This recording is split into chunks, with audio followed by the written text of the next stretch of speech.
Assalamualaikum warahmatullahi wabarakatuh. Sampurasun.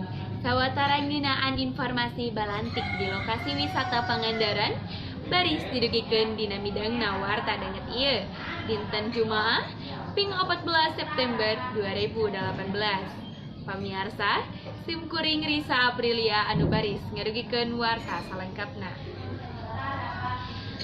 Balantik di tempat wisata basisir Pangandaran tetela bisa ngadatangkeun kauntungan.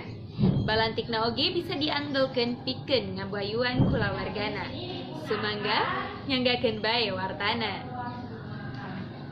Di kawasan wisata Pangandaran, tiba heula tuka kiwari teu saeutik nu ngahaja nyiar kasab tina balantik rupa-rupa kadaharan jeung kaulinan.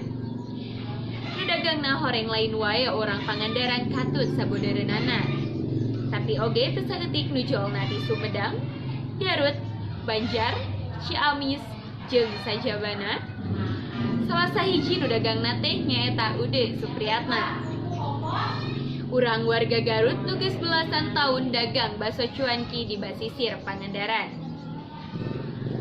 Nurutkeun Ude, ari kulekeun mah balantik cuanki di basisir Pangandaran teh tetela bisa ngadatangkeun untung anu gede. Ude oge bisa ngabayuan kulawargana ladang balantikna teh. Buktina, ayeuna dina sapoe Ude bisa ngalabati tepi ka 300.000. Nurutkeun Ude jeung padagang sejenna, pedagang di Pangandaran teh boga beuketan atawa organisasina. Eta teh sangkan nu dagangna tartib jeung aya nu ngurus lamun aya pasualan.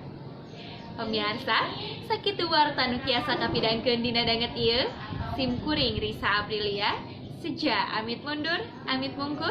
Wassalamualaikum warahmatullahi wabarakatuh.